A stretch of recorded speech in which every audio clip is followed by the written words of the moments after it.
Welcome to Pulling Shots. I'm Sam. I'm Kailee.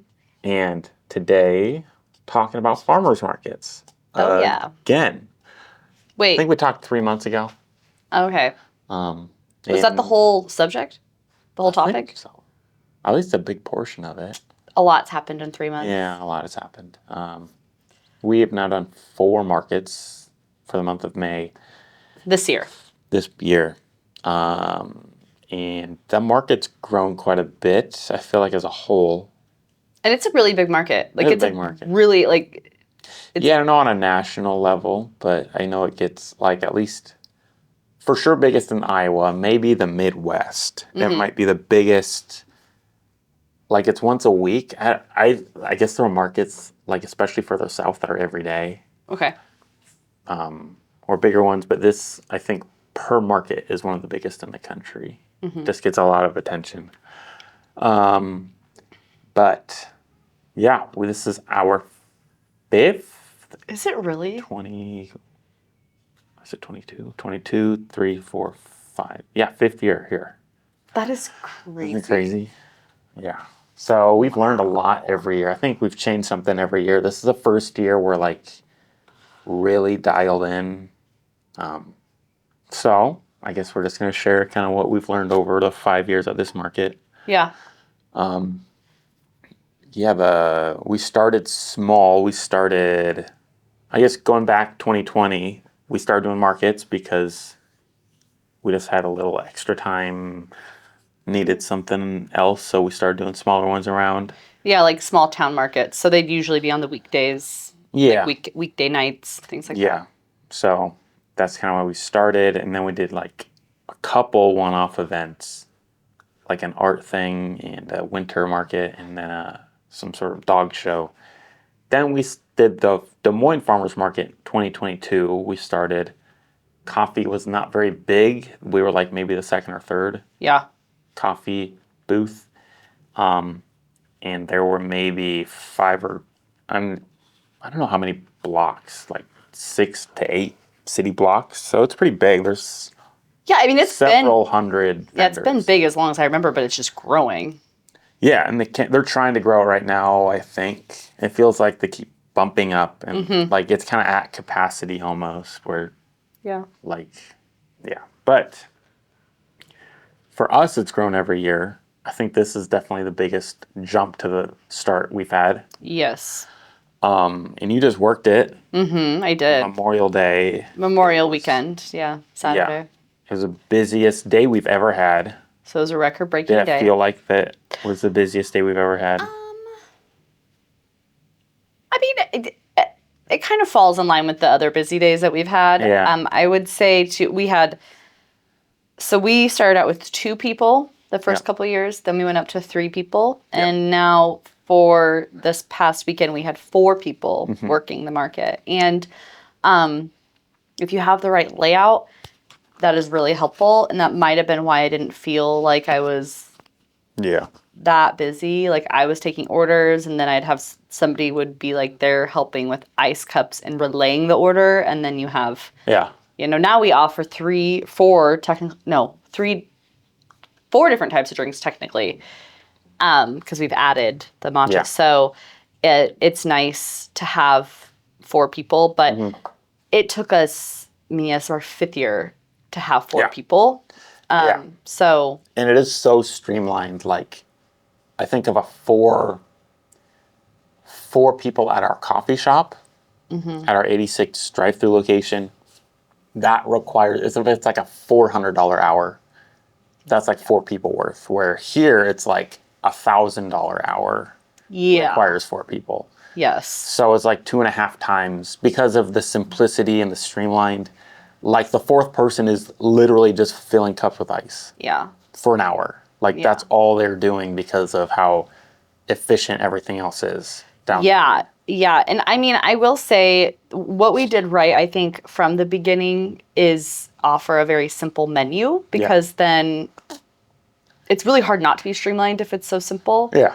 So, and then every year we've just gotten better, and now we're like able to add things because we know what to expect. Like, we added matcha this year, but it fits in the batch process. It takes it's slightly more because it's just a different, it's kind of just using a different Cambro stout, essentially, because it's the same, like, building of a drink, just one thing for the other. So matcha was a little easier to implement. It's not like a whole new drink. Yeah, so we just have like a Cambros full of cold brew, and then we have a few Cambros of matcha, and so the customer picks, or we have hot coffee, of course, and then the energy drinks. But yeah, when it comes to matcha or cold brew, Just a matcha sweet cream or a matcha cold brew. no, a cold brew sweet cream. You said matcha cold brew. Oh. Which would be interesting. That would be probably not great. But yeah, so it's streamlined, but people also have, like, I realized you said a lot of people are adding like oat milk and like vanilla syrup. Yeah, so we've never really had that option. Yeah. But we have just our vanilla syrup, and then we have a pump in it. We just set that right there by all the Cambros. And if somebody said, and this is mainly for the matcha, because our matcha is not sweetened. We didn't sweeten it. So if you want it sweetened, you would just, they would say that, and then they want oat milk. So we would just do pumps of vanilla, oat milk. And still, even that didn't take long. I mean, that's still like... Yeah. It really depends. And you have to have a good layout. Yeah, we have a pretty simple, it's kind of a circle, I guess, like it. Yeah, and I would say that, like, just to kind of push, I don't know, just, we do not have an espresso machine. Yeah. And we never would do that. I feel like it's so obvious to me, like that is a no-brainer, terrible idea, but there's so many people that do it just out of habit. They're like, yeah, coffee equals espresso machine, so I need... Or like people want lattes, but when people come up and say, oh, do you have lattes? We just say we have cold brew with sweet cream, and that mimics a latte because it does. I mean, in the sense of like maybe a real coffee connoisseur, but if it's a real coffee connoisseur, you're probably not going to get that at the market anywhere. And so the sweet cream is thick. It's thicker than milk. Yeah. So like it ends up... It's coffee and milk. It's a little, Yeah. So we just explain that, and then generally they're like, oh, okay, yeah, I'll just take that. And it's fine. Or even people order like a caramel macchiato, or like, we have a cold brew and it has vanilla sweet cream in it. And it's pretty close and it tastes good. Like, oh yeah, okay. Like they don't actually, they just want a sweetened coffee drink. Yeah. So, yeah. I think one thing that's been really beneficial is the separating of it, the tasks. We have 4 people now. So it's kind of like once a month, one of us has to do the whole bulk job of getting here at 5 a.m., brewing coffee, loading the van. Well, you've done it's for once a month for you. Yeah.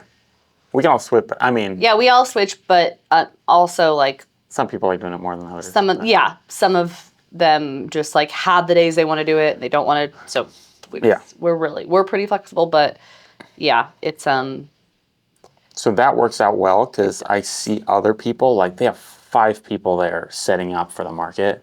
Like if you're doing that, you have to pay all those people. Like that's crazy. Markets can get so inefficient and expensive that it's like not even worth it. Yeah.